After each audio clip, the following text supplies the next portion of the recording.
गणानागं त्वा गणपतिगं नवामहे कविं कवीनामुपमश्रवस्तमं ज्येष्ठराजं ब्रह्मणां ब्रह्मणस्पद आनशृण्वन्नोतिभिः सीदसादनम् ओम श्री महागणाधिपतये नमः।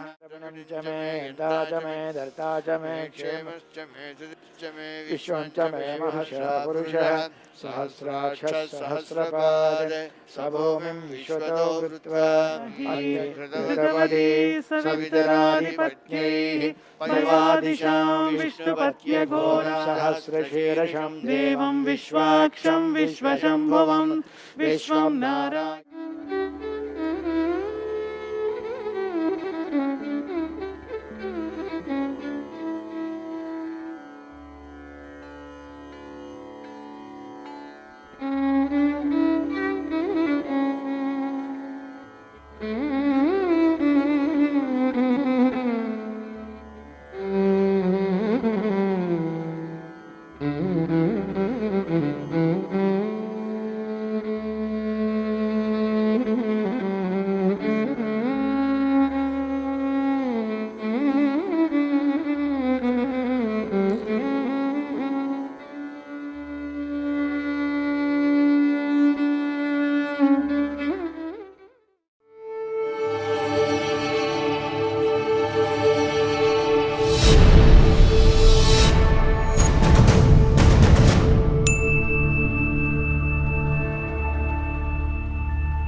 Srimatre Namaha. Namaskaram everyone, and welcome back to our Sacred Rites and Rituals of Sanātana Dharma Learning Series, which is a joint presentation by the Sri Vidya Temple Society of Rochester, New York, USA, and Ashtanga Yoga Mandir of Sri Lanka. These lectures are conducted by Sri Chaitanyanandanada, affectionately known as Ayya. Ayya is the founder and Pidadipati of the Sri Vidya Temple. Both Ayya and Amma, Srimati Nyanamba, have dedicated their lives to the noble mission of preserving and spreading the knowledge of Devi worship and the rich traditions of Saiva Bhakti. Next Friday, January 14, 2022, at 8 a.m., we will be celebrating Thai Pongal, also known as Makara Sankranti. Pongal refers to the traditional practice of preparing sweet rice infused with milk and jaggery. Auspicious and sattvic rice used for making pongal is freshly harvested and boiled with brown sugar or jaggery, and then topped off with ghee, raisins, and cashew nuts.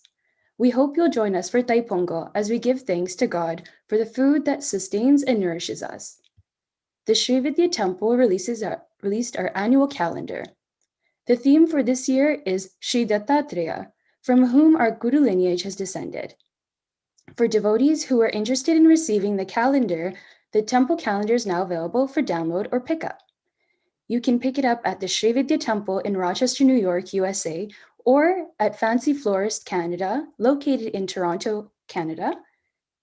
If you are interested in downloading the calendar, please visit our website, which is srividya.org/2022-temple-calendar for more information. A few housekeeping reminders before we begin today's session. Please use the question form to share any questions that you might have pertaining to the content discussed. For those viewing our live stream, our question form can also be found on our webpage, which is srividya.org/aym-lectures. At this time, we will hand it over to Aya to begin today's session.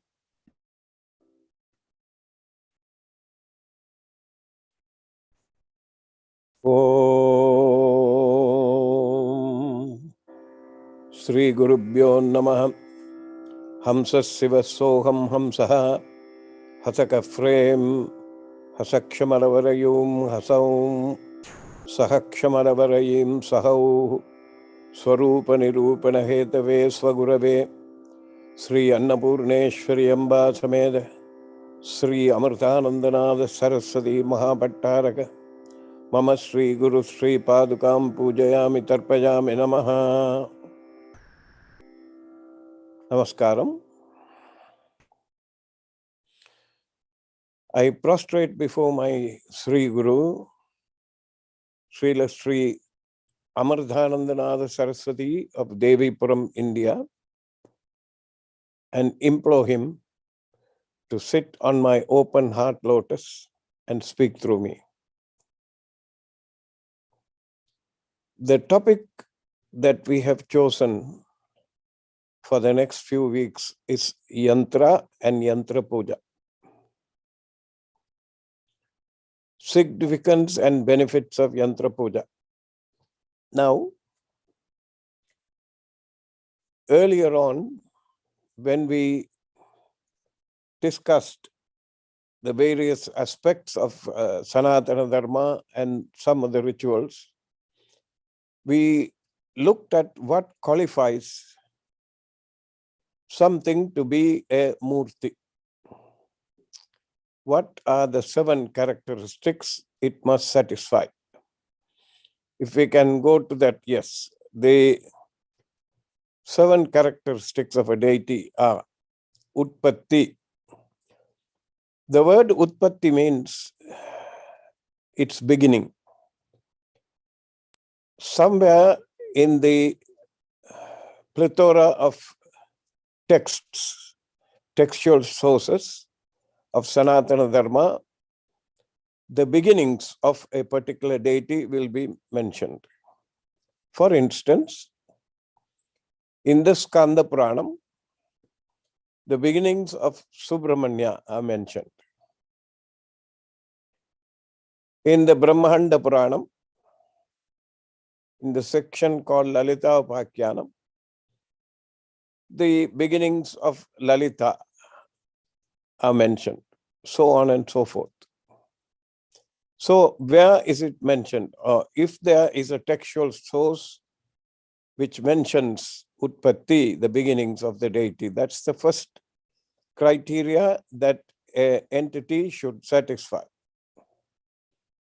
Second one is Sthanam, which padalam, chapter and verse. Where is its location?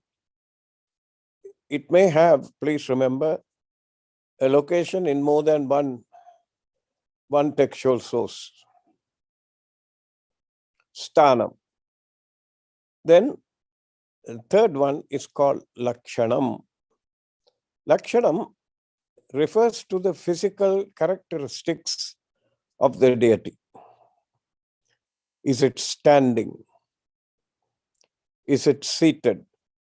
What asana is used for its seat? For example, Kamakshi is Padmasanam. And there are other deities that are on Siddhasanam, Sukhasanam, and so on. So, Lakshanam, whether it is seated. Then, how many hands or arms does it possess? Is it 2 or more than 2? And what is it holding in each arm? What kind of weapons? Usually it is weaponry. Sometimes there are flowers, sometimes there's a conch. So Lakshanam covers all this. And each of those weapons will have a meaning. The fourth one is called mantra. What is the auditory equivalent of this deity? Explained in a little more detail. If one chants that auditory equivalent, that deity should appear in front of the person who is doing the chanting with full concentration after a particular number of iterations. That is called mantra. Man meaning the mind, tra to spread over and protect. So manasitrayade idi mantra. The mantra is supposed to be protective of the mind. If you protect the mantra in your mind, that means keeping the chanting of the mantra alive in your mind 24 hours of the day, the mantra will turn around and protect your mind. Mantra manasitrayade. If you protect the mantra in your mind, manasitrayade idi mantra. If you protect it in your mind, which means you will keep it alive by chanting all the time. The next criteria is yantra, which is our topic today. And the word yantra means an instrument.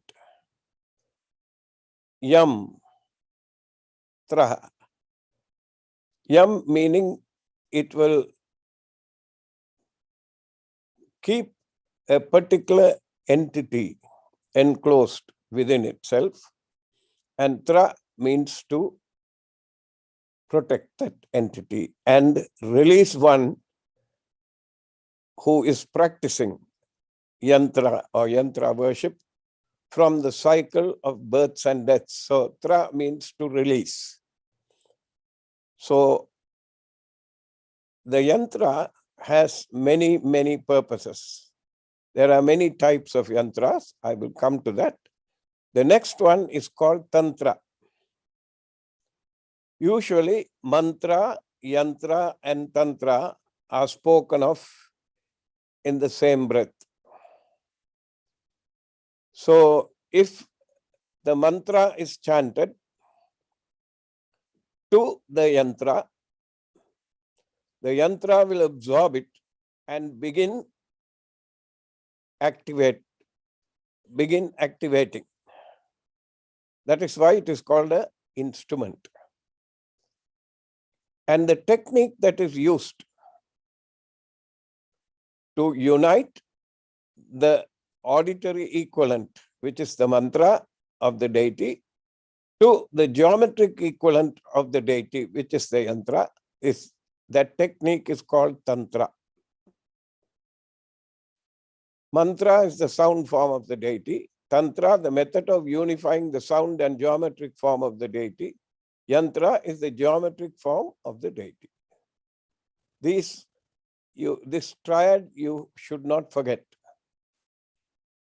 And the last criteria that makes an entity a deity is called prabhavam, where in the textual sources or in the history of the deity, how has it interacted with its devotees and benefited them?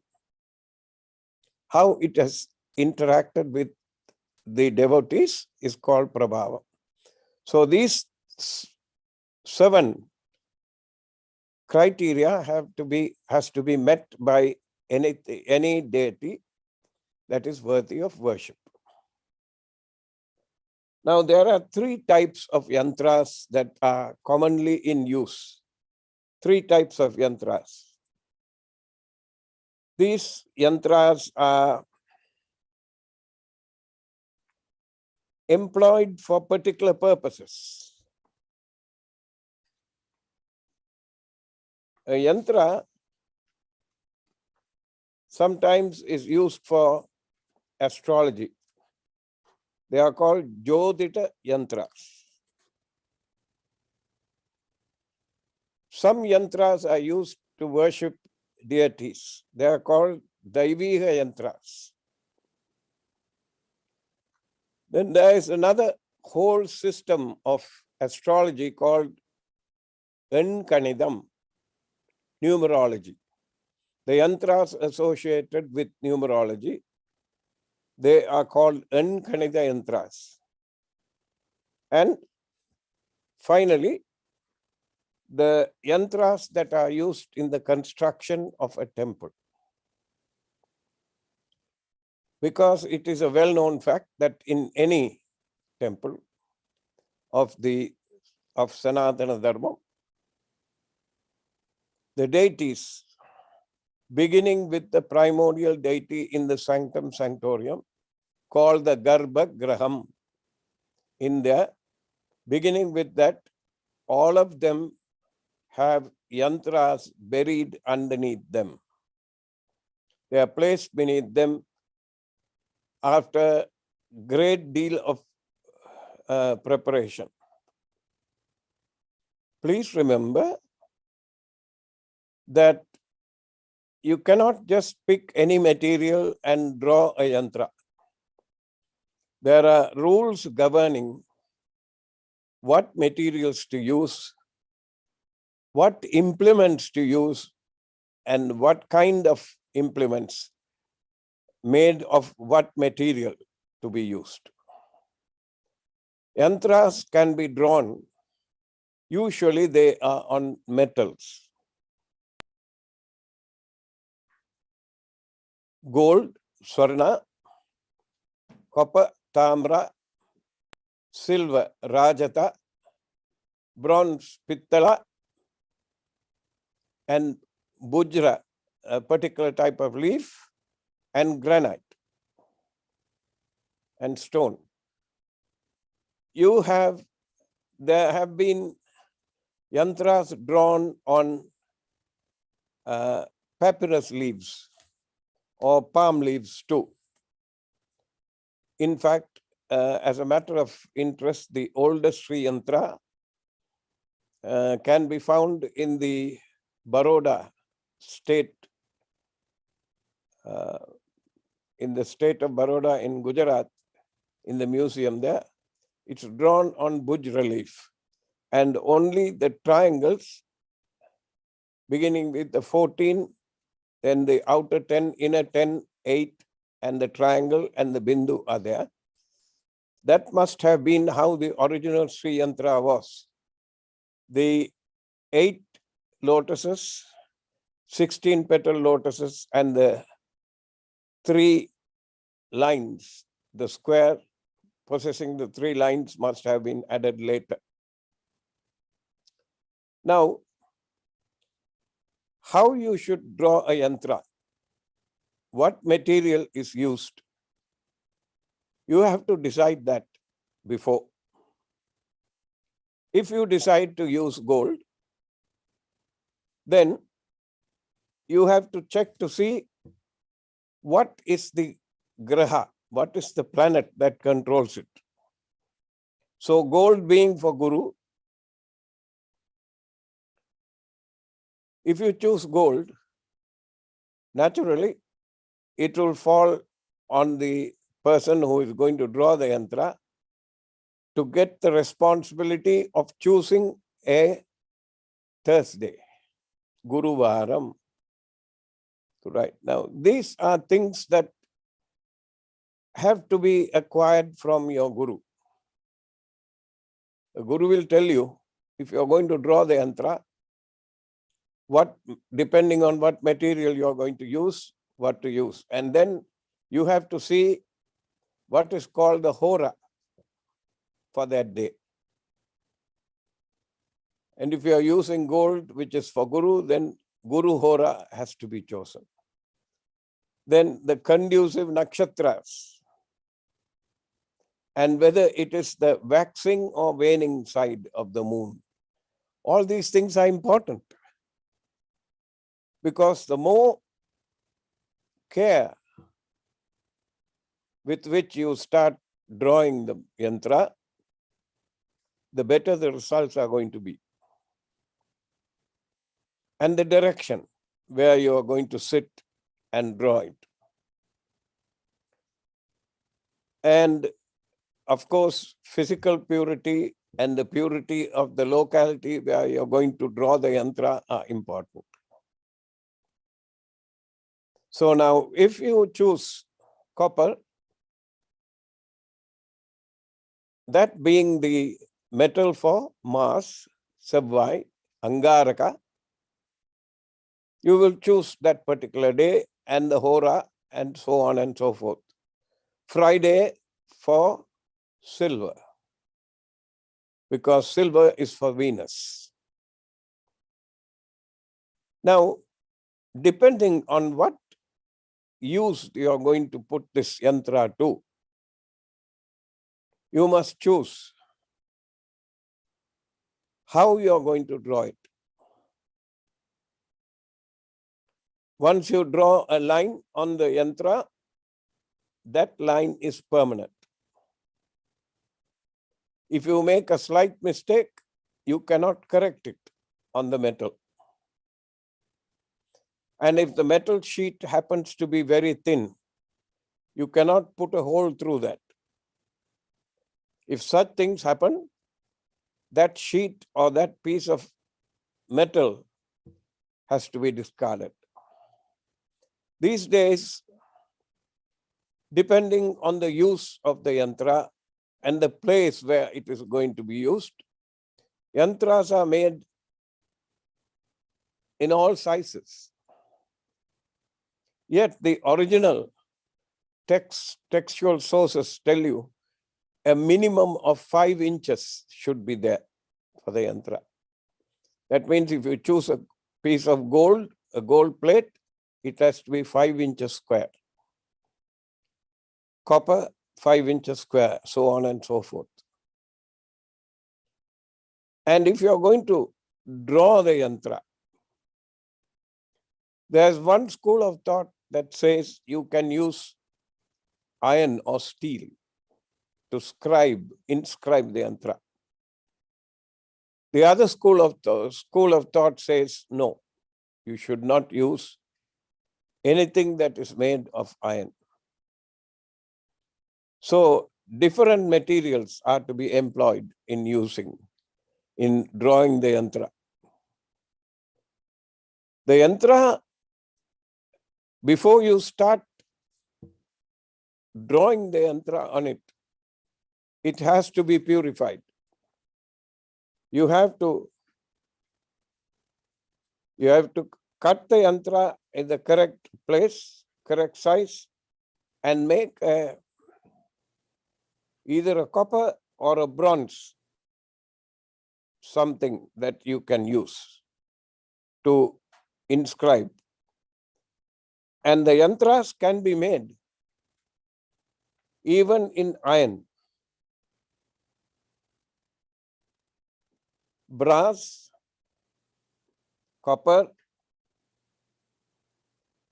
lead, sheet of lead, iron,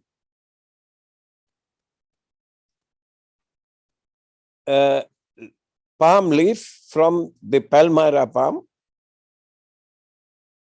gold, panchalokam. You can use all of these for drawing a yantra. And before you draw the yantra, the piece of metal has to be properly cleaned.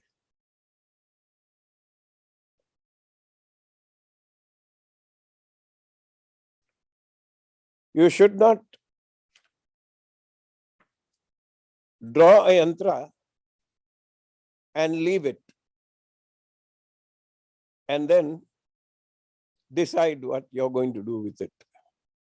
It has got to be job specific. Each yantra, it has to be job specific.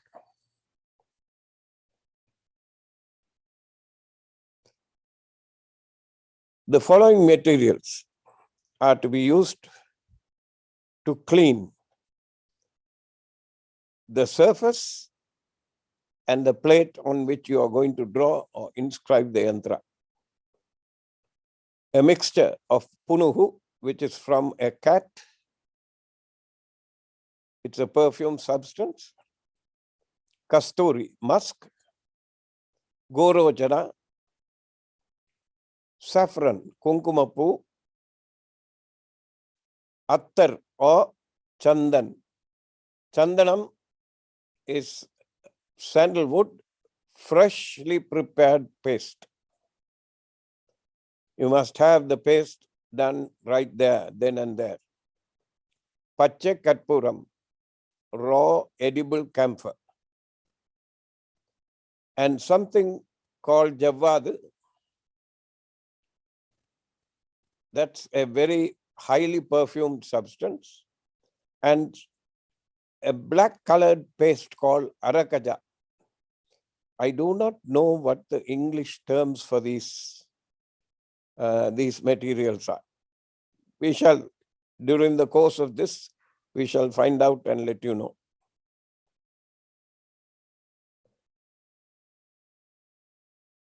Then, this is important. After the cleaning of this yantra properly, you have chosen the day, you have chosen the hora, you have chosen the direction, you have chosen the place, you have cleaned the place, you have cleaned yourself, have positively had a bath and done your puja or daily worship. Then you sit down. Then you have to quote the yantra with something called ainkayam. Obviously, this has been taken from one of the Siddhas in their writings. Most of the Siddha Purusha's writings are in Tamil. Ainkayam. First one is called Vasambu. In native medicine, this is very frequently used. Omam.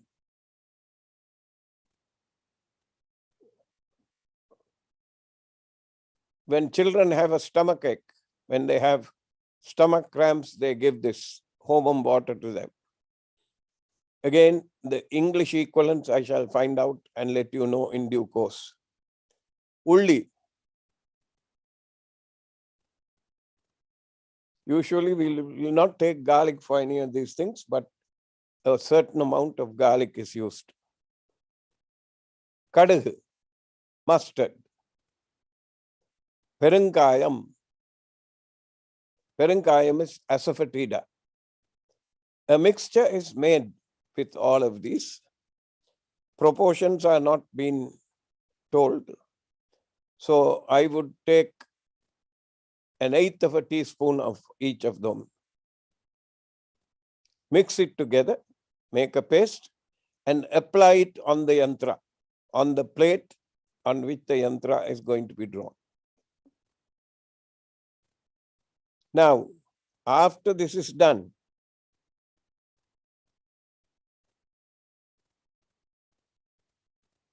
you have to offer 2 bananas, and he is very specific to say it should be of the kadali variety. I don't know what it is. There are close to 30-35 varieties of bananas in Tamil Nadu alone. Kadali. Usually something called ten kadali. Ten is honey. That means it must be very sweet. Beetle leaf and beetle nut are to be offered as naivedyam. Then you have to show dhupam to the plate, followed by deepam and karpura nirajanam.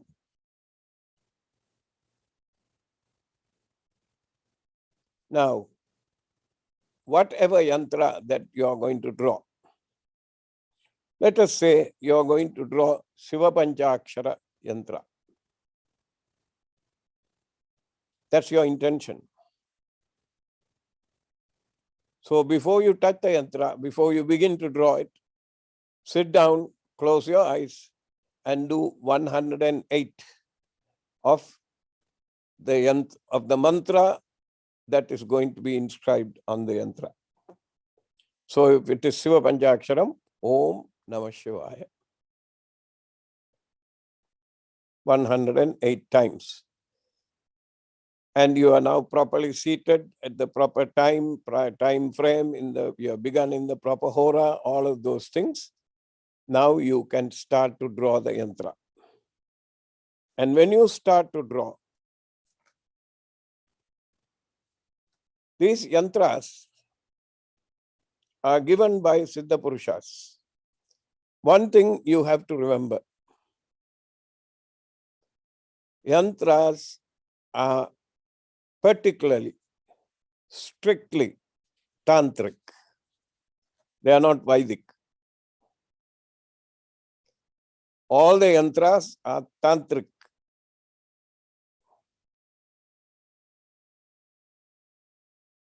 So, whoever claims that they are doing Vaidika Puja inside a Shivalingam, inside a Shivalayam, or in a Devi temple, they are actually doing tantric worship, because the yantra is tantric.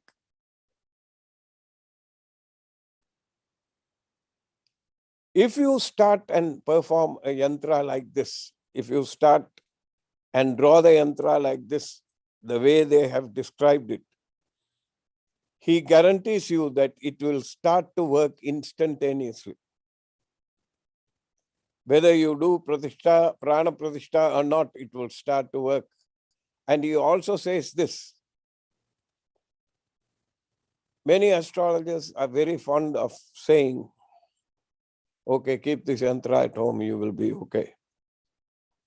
If the yantra is properly constituted, that means if somebody has gone through all these rules that were talked about before, and they have drawn the yantra and they have energized it with akshara laksha japam.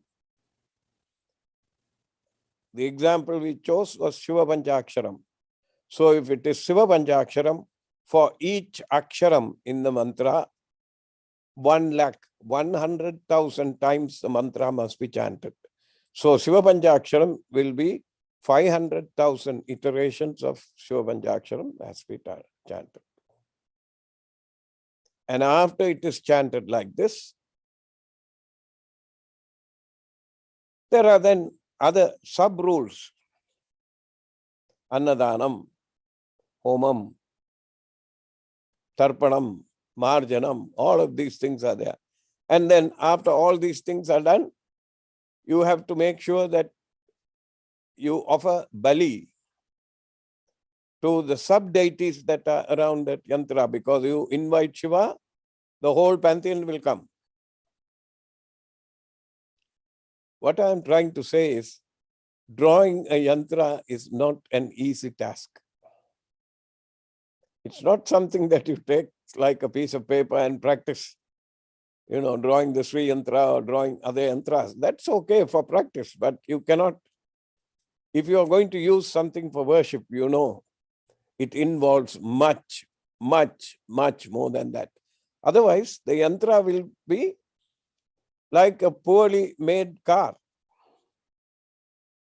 Some parts will be rattling, other parts will be falling off, and the car will be breaking down frequently. It has to be properly made.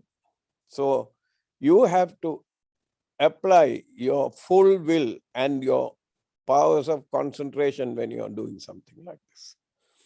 Practicing drawing a Sri Yantra is great. It's very nice.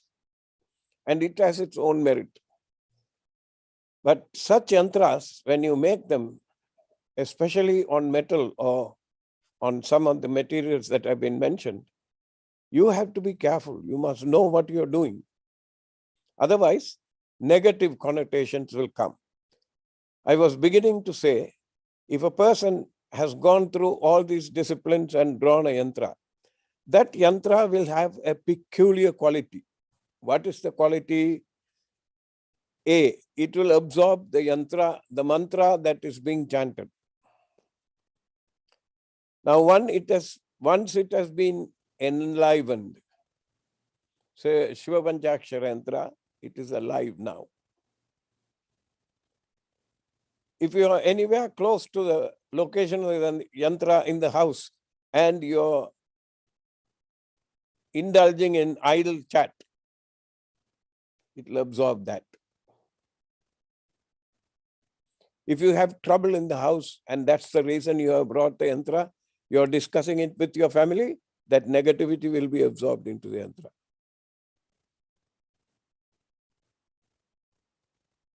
So that's not desirable. If you place a yantra in your house, that yantra implies that you have a responsibility to make sure that negativity is not there in the house. Otherwise, you will have negative results, not the positive results. So, once you have prepared this yantra, if it is for somebody else, make sure that to the best of your knowledge, that person does not mean harm to anyone.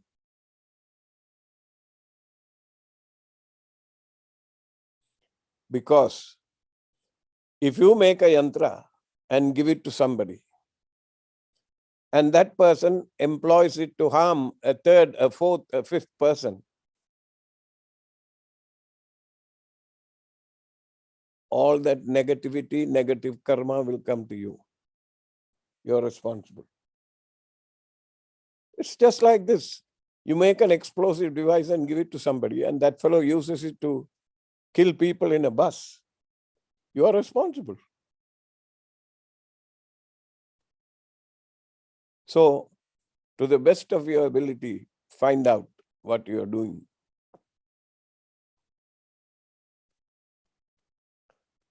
I hope this discourages people from drawing or making yantras for other people, because you have you have no idea what it is going to be used for. Don't treat those as pieces of metal. They are not pieces of metal, they are charged particles. The Bindusthanam that is in the center denotes the nucleus in an atomic structure. The first Kanganam, look at this, where it says Z, that's the nucleus. And the first orbit, which has 2 electrons, and the next orbit that has 8 electrons, and so on and so forth. N1, N2, N3. The Kanganam, the Valayam, they all denote that, except that they did not use the modern terminology that we are used to seeing. And they also included, now if you look at this yantra that you see in front of you, there is a blue triangle pointed downwards. And that blue triangle has 3 lines of equal length. So that's an equilateral triangle. What does that show? In the middle, Sattva, Rajas and Tamo gunas are in balance. That means they are all in a neutral position, that they will not harm. If one is increased, then the balance of that yantra is destroyed. That is why they say when you draw the thing, you have to be very accurate. Then the two triangles that you see united, the one pointing upwards is a male principle, and the one pointing downwards is a female principle. Now, in this triangle, you will see 6 plus 1. That means 7 triangles are there.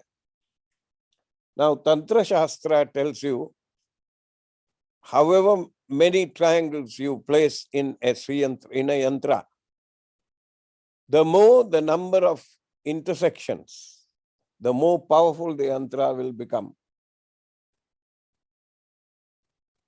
So if there are 5 downward pointing triangles in the Sri Yantra and 4 upward pointing triangles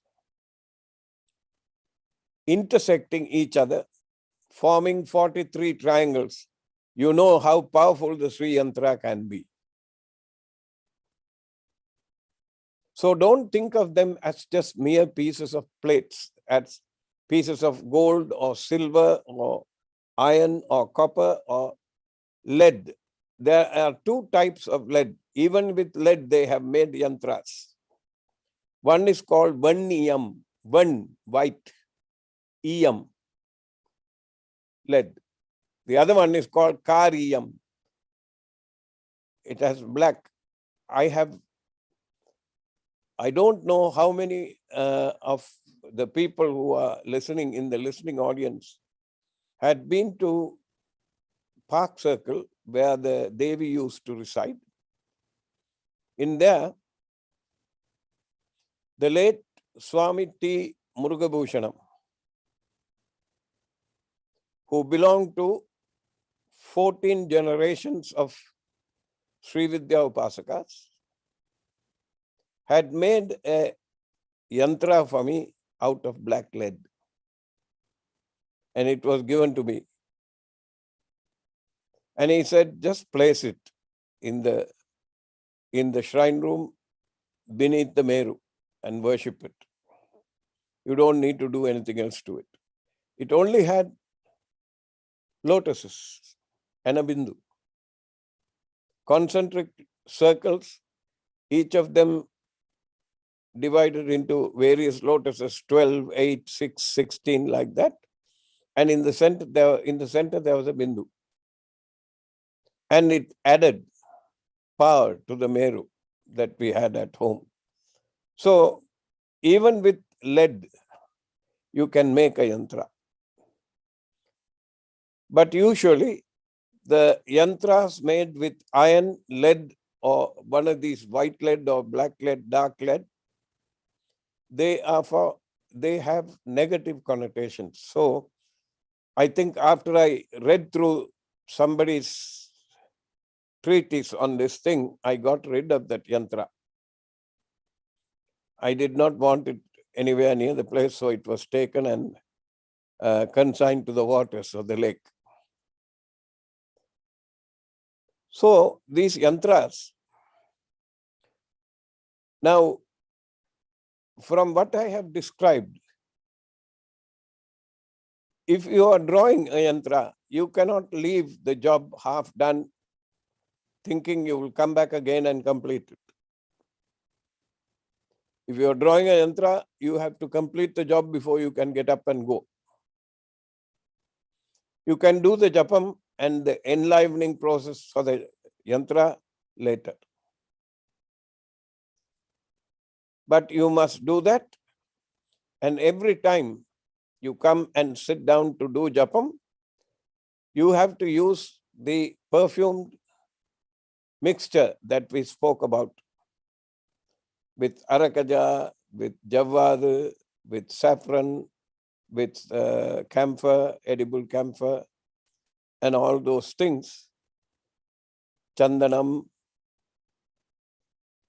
You have to wipe the thing with that mixture again before you sit down to start. And the same rules apply, except now, once you have started the process of enlivening the yantra, you can start to do the japam with it.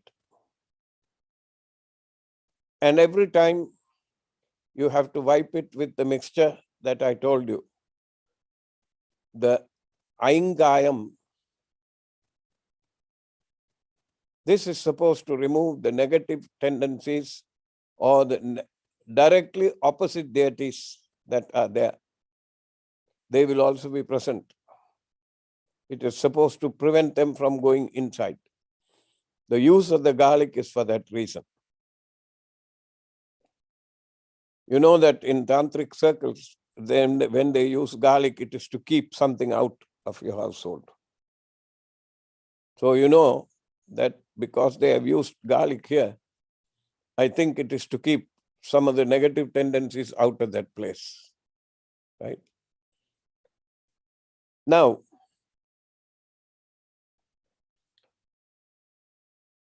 please remember, until you have done Purascharanam of the mantra of that particular deity in the yantra that you have created, that yantra will not begin to function normally. So when you go to a store and the fellow says, oh, this is an enlivened yantra, take it. You have no idea who has done the Purascharanam for it or who has done the complete puja for it. You have no idea. So you may be bringing trouble back into your house. Instead of trying to eliminate it, you may be trying to bring it back into your house. And remember, in each enclosure in the yantra, usually there's a chaturam. Chaturam is square. It is also called Bhupuram. Please picture the Sri Yantra, because that is one of the yantras that you're so familiar with, all of you. Especially if you are a Sri Vidya Upasaka, the Bhupuram has a square outside. Then there is what is called Kanganam. This is Kanganam, that you wear like a bangle. So there are 3 bangles, 3 different sizes, 3 concentric circles of varying sizes. Then Shodasa Dala Padmam, 16 petal lotus. Then Ashtadala Padmam, 8 petal lotus. Then Chaturdasa Bhuvanaram, 14 triangles. Then Bahir Dasaram, outer 10 triangles. Antar Dasaram, internal 10 triangles. Ashtakonam, 8 triangles. Trikonam, triangle. And Bindustanam. Now, you can, when you start performing puja or performing worship of this yantra or any yantra, if you start in the middle and make your way outwards, that is called Pravrtti Markam. So anyone desiring power, wealth, health, knowledge, intuition, ability to divine the future, any of these material things, you will do the puja, you will have to do the puja beginning in the center and coming outwards. Pravrtti Markam, going from the center to the outside. Pravrtti Markam, the creative method. Remember, it does not only apply to the Sri Yantra, it applies to all the yantras that are there. Pravrtti and Nivritti Markam. Nivritti Markam is going from the outside towards the center. Now, remember, as an example, if we take the Sri Yantra, there are 28 deities in the outermost, in the Bhupuram. Then 16, then 8, then 14, and 10, 10, 8, 3, and center. Now, each of these murtis or each of these triangles or lotuses. Each petal has a number of deities. And there will be a main deity. That deity will be called Chakreshwari, which will be the leader for all of the deities in that layer. And all the subsidiary deities for that particular deity in that layer will look like it, except this one, the Chakreshwari, will be the brightest. All the others will be in progressively diminishing characteristics, but they will have the same features. They will look exactly the same. I think I will stop here for today. Questions? We have just 10 more minutes, 10 minutes for questions. Who is allowed to do Yantra Puja, and how does one know when they're ready to begin learning Yantra Puja? Who is allowed to do Yantra Puja, and how does one know they are ready to begin learning Yantra Puja? Aha! From what I have described, people who attend classes coming and for just, what do you call that, for the sake of knowledge,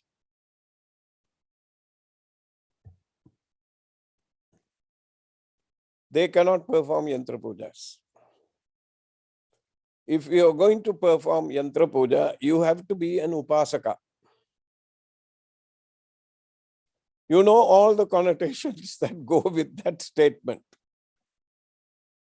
When I say you need to be an Upasaka,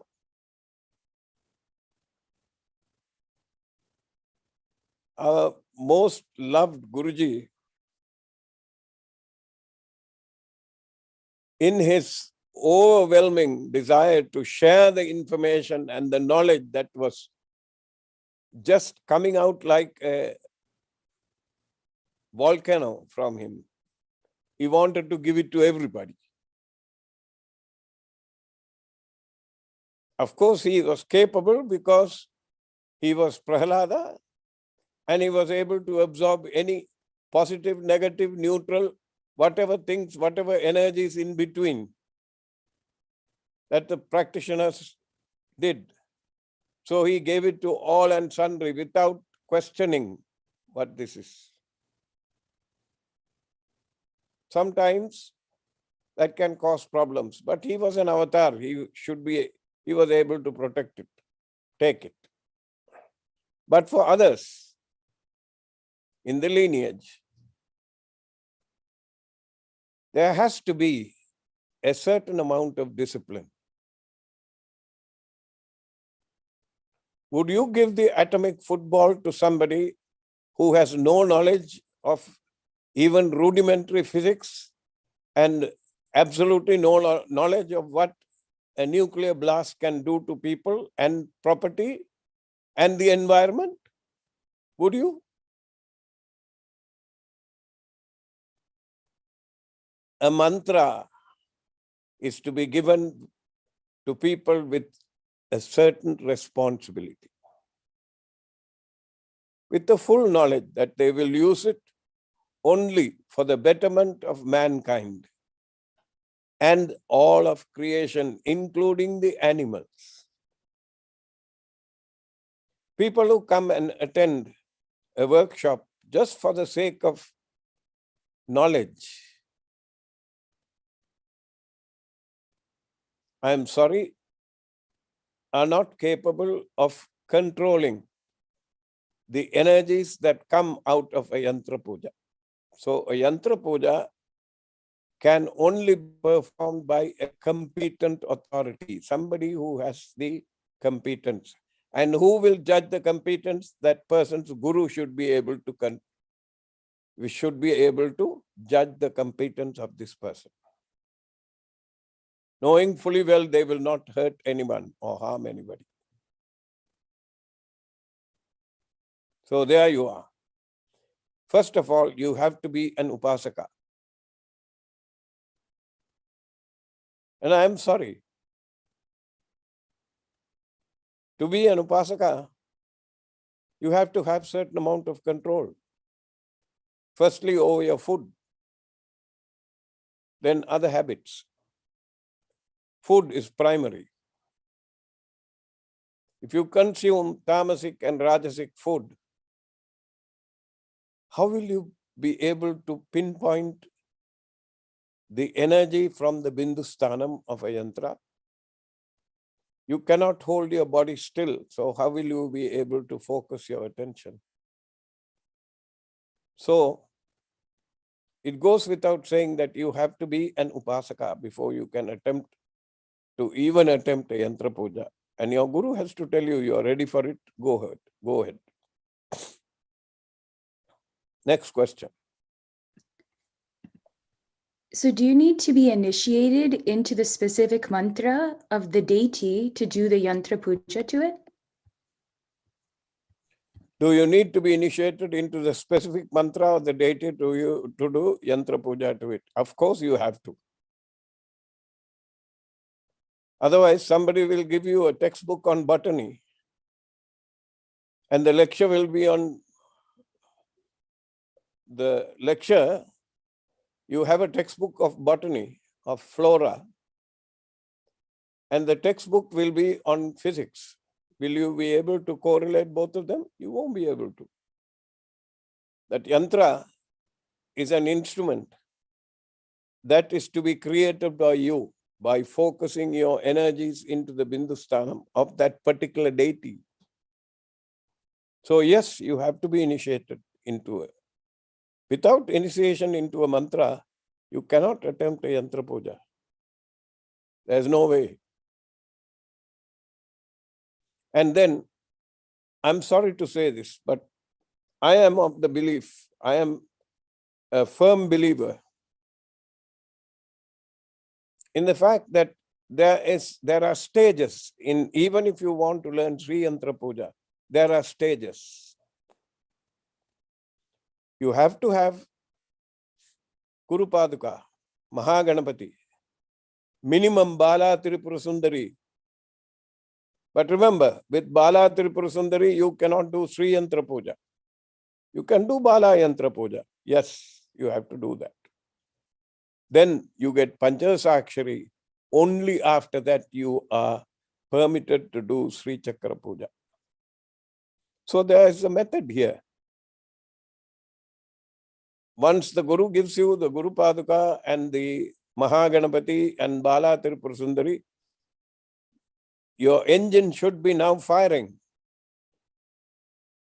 And it is like breaking in a brand new automobile. You have to break it in. Before you break the thing in, you cannot drive it at 120 miles an hour. It will destroy the engine and other parts.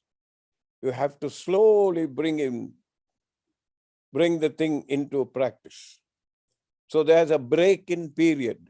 The break-in period here is the chanting and the meditation and the upasana of the three deities, Mahaganapati, Guru and Bala.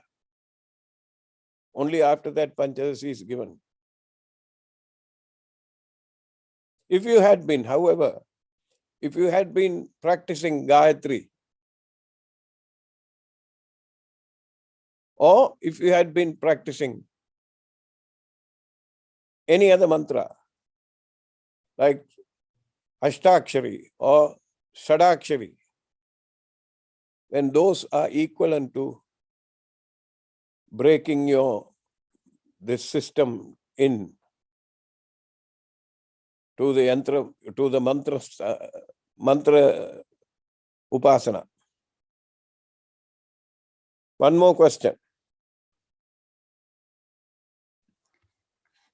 Can you keep a yantra at home without doing Yantra Puja to it?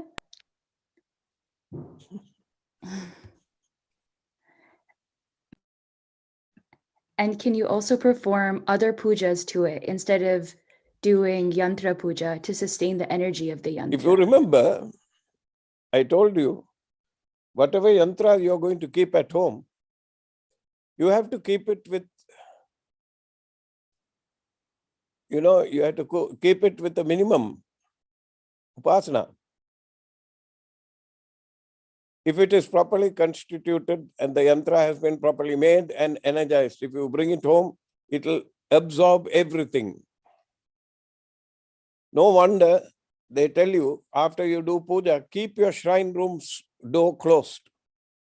Don't let it be open to all and sundry or everything that will come inside and outside. It has to be kept. There used to be a gentleman that I know. I went to his home and he had leaded sheets, lead-coated sheets on the inside of his shrine room, especially on the door and the walls. Now I understand. Because lead will not permit the energy to go out, the electromagnetic energy to go out from that room. That was the reason. At that time, I did not understand. Now I do. So the question is, if it is there, you can do minimal Panchopachara puja to do it. But you have to keep the yantra alive. And the yantra alive, what is the yantra? What is the thing that will give the yantra life? The mantra. So whatever yantra that you are keeping in the house, you have to chant the mantra to it to keep it going. That is why in temples, so many times a day they do puja. And when they are doing the puja, they are chanting the mantra. The Mula mantra is being chanted. And the yantra life is sustained. You can do Panchopachara puja, but in between, when you are doing Panchopacharam, what are you going to chant? You have to chant the mantra of the deity that is in the yantra. We will continue from here next week. Thank you very much. Thank you, Aya, for sharing your knowledge. Yes. Thank you, Aya, for sharing your knowledge about the ever-sacred yantra. The knowledge you've shared so far is such a true gift to us, and we're excited to learn more about yantras in the upcoming sessions. Thank you again, everyone, for joining us for today's session. At this time, we will hand it over to Vyasanko from Ashtanga Yoga Mandir to begin our yoga session.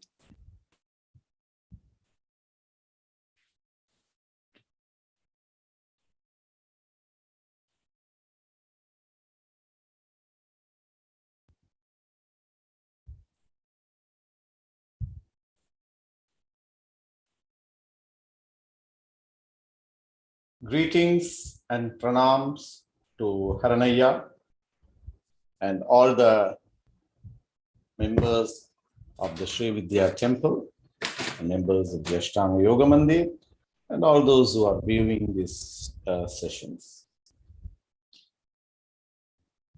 We are trying to practice a little bit of yogic practices. And Aya was beautifully explaining the importance of the yantras and its impact on the environment, impact of the people, and its impact and how the energies and the emotions transfer. A very vital and a useful subject, because even in Sri Lanka, as most of you know, we have two major communities, and you will see that in the two major communities, the concept of yantra is becoming so popular. You know, people from somewhere else, they give, they buy it in the shops. All those concepts are there. So today's session gives a depth of explanation, and worldwide also this happens. So how you keep your emotions are important.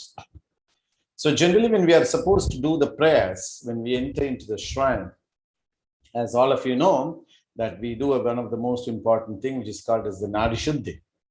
Nadi Shuddhi is a principal practice where we try to neutralize the emotions temporarily or for longer duration. And all of you know how to do the Nadi Shuddhi. So breath cleansing is different from Nadi Shuddhi. Now, for example, you know, I take a breathe in, breathe out, then I take a breathe in. This is a breath cleansing technique. It doesn't come as a Nadi Shuddhi. Although the process gives an ideology, the Nadis are being cleansed. And what are Nadis? Nadis are the travel path of the prana. So if the travel path of the prana is the Nadis, then there is a specific calculations which has to be looked into. So in the Nadi Shuddhi practice, when you are doing the practice, as already we have taught you, the activation practice, the Dharma practice, you do 27 anti-clockwise 27, 27 anti-clockwise 27, 27 and 27. So the breath manipulation works perfectly. And then after that, you tend to take a breathe out first. The first practice is that you exhale out. When you are exhaling out, you need to minimum exhale for 9 counts, little bit of an effort.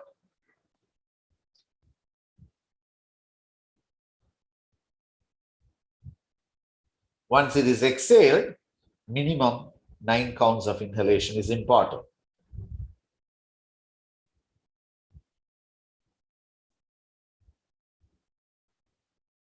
Then you change, and then you start exhaling again 9 counts.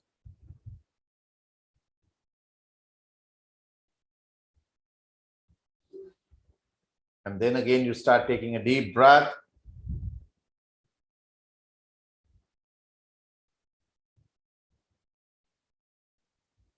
And then exhale.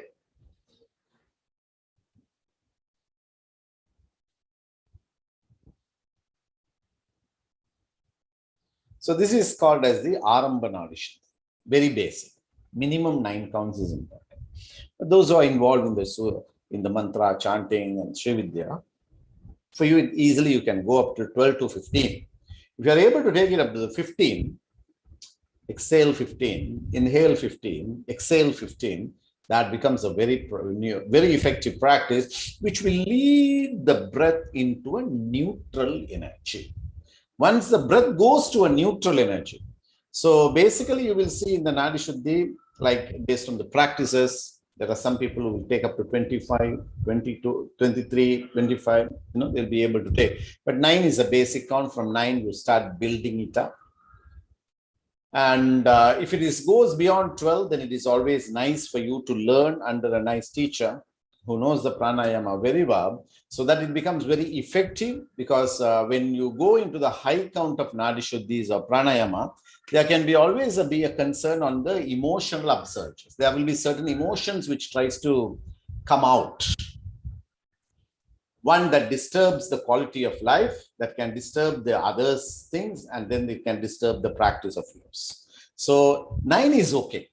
But if you're going beyond 12, I know to do 12, so I just do 12. Than that, it is always like when you do the practices under a guidance of a teacher, if you are able to do it, then that will help you to go deeper, and whatever the blockages which is coming, whatever the obstacles which is coming, will be able to be cured. So basically, Nadi Shuddhi is one of the most important practices. How do? You exhale out completely. You take a deep inhalation slowly for 9 counts. You exhale for 9 counts, and then you inhale for 9 counts, and you exhale for 9 counts. Just try to do minimum 9 rounds. That is important. Please go up till 15. Go up till 21 rounds, 27 rounds. So once you go up till 27 rounds, then after that, increase the digit. Don't do like today 11 and then tomorrow 13. Don't do like that. 9, go up till 27. Try to understand whether you are able to do that. You will see a wonderful changes within yourself. So thank you very much, and namaskaram to Haranaya and all the devotees of the Sri Vidya Temple and members of the Ashtanga Yoga Mandir and all those who are present observing the sessions through live. We'll finish our sessions with the Shanti Mantra. Om